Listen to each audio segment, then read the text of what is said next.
Well, today I've got, mosquitoes are terrible this morning. This slab gets poured, then we'll pour concrete in these block holes. They'll be working on putting the deck pieces back, another ledger board over there, door frames inside, plastering. God, these mosquitoes are terrible.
Alright, I knew today was going to be a busy one.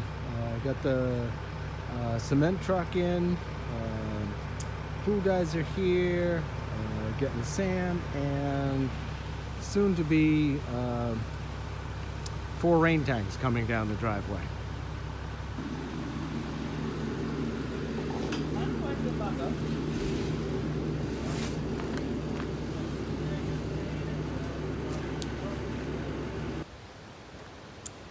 Alright, here's the rain tanks are all here.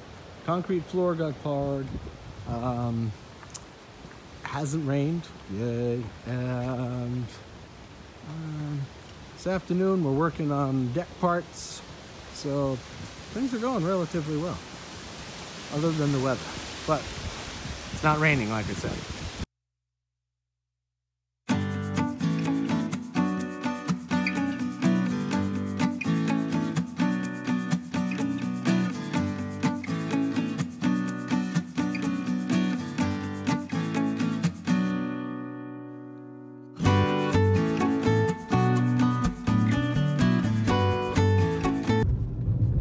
Well, our cold front is here.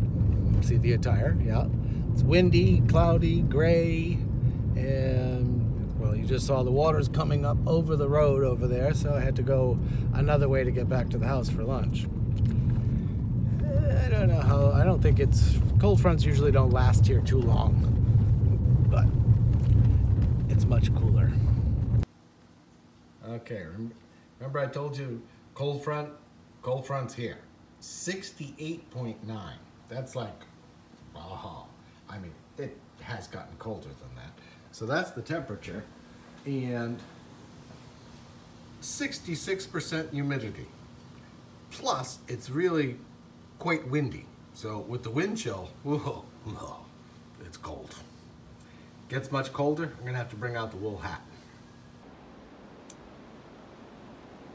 Well, we started the decking operation. We can only go so far because I've still got to fill all of this back end of the pool, so I can't close this up yet.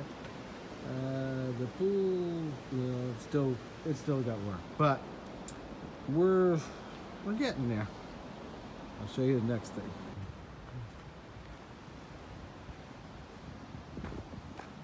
Okay, slab's all in.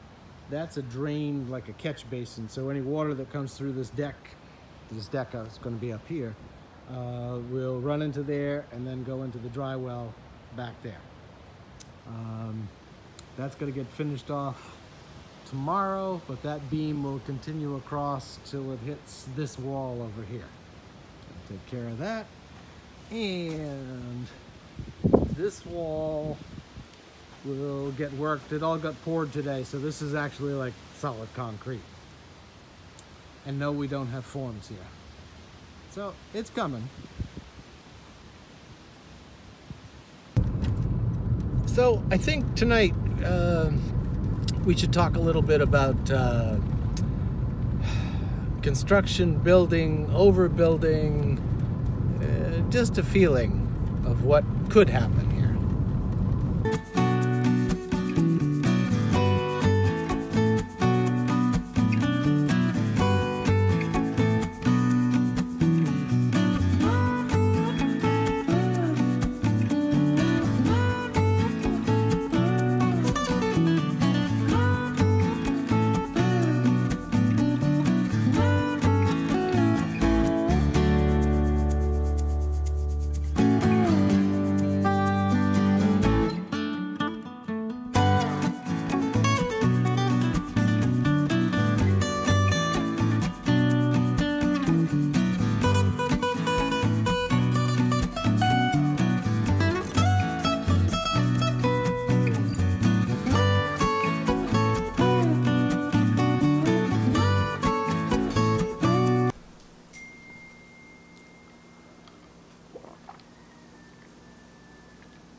So today, remember I mentioned earlier, we're going to talk about construction, overbuilding, all that kind of stuff. And this is just one of those things that, you know, I know so many people who come down and think, okay, I'm going to build a place, I'm going to rent the hell out of it, I'm going to make a boatload of money. That's their idea. It's not that I'm going to build a house and maybe I can rent it here or there. They want to be able to rent it and make a substantial income from that investment that they're making. Which, okay, great, I get that.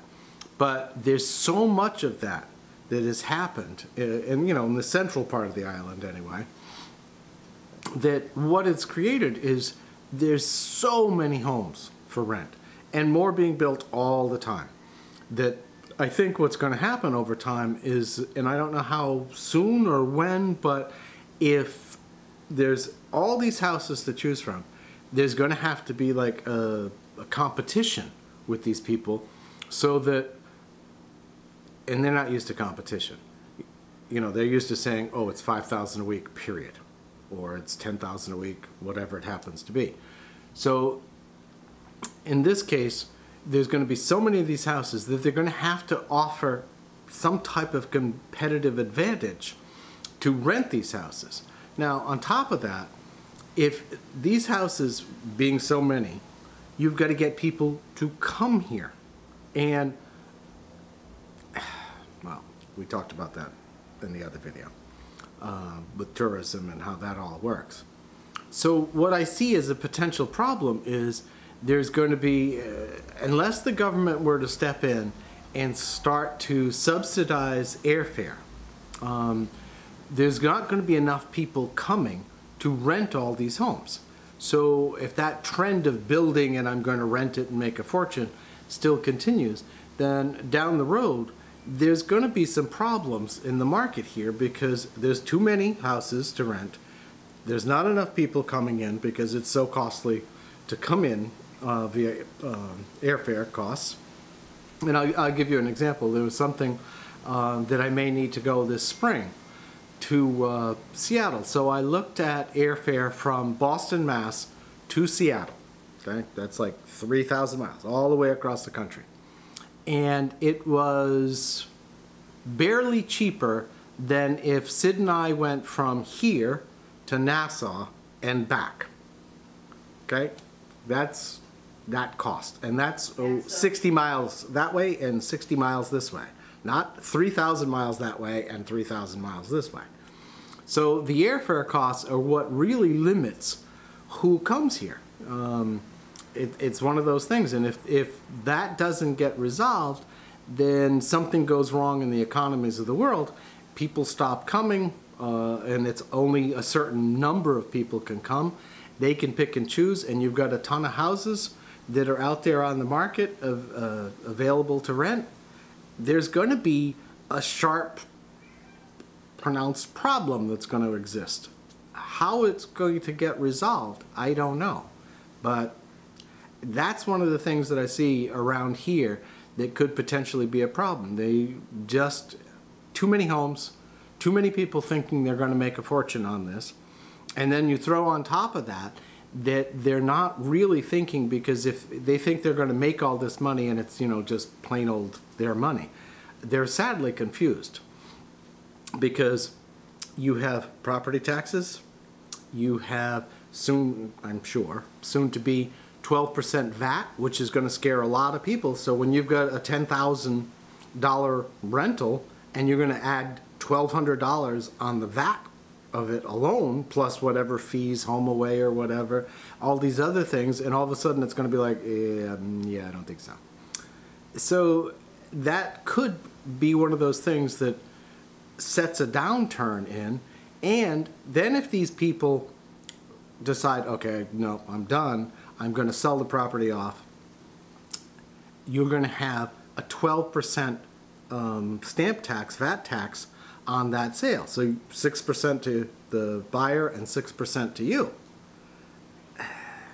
So there's, again, they need to do something. I think airfare is the biggest limiting factor to the growth of Eleuthera.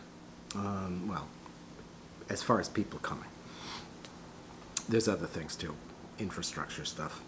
But if that doesn't get resolved, there could be too many homes, which could lead to a sort of crisis situation where these people who have put up the money to build them can't afford to keep them anymore, and it becomes very problematic.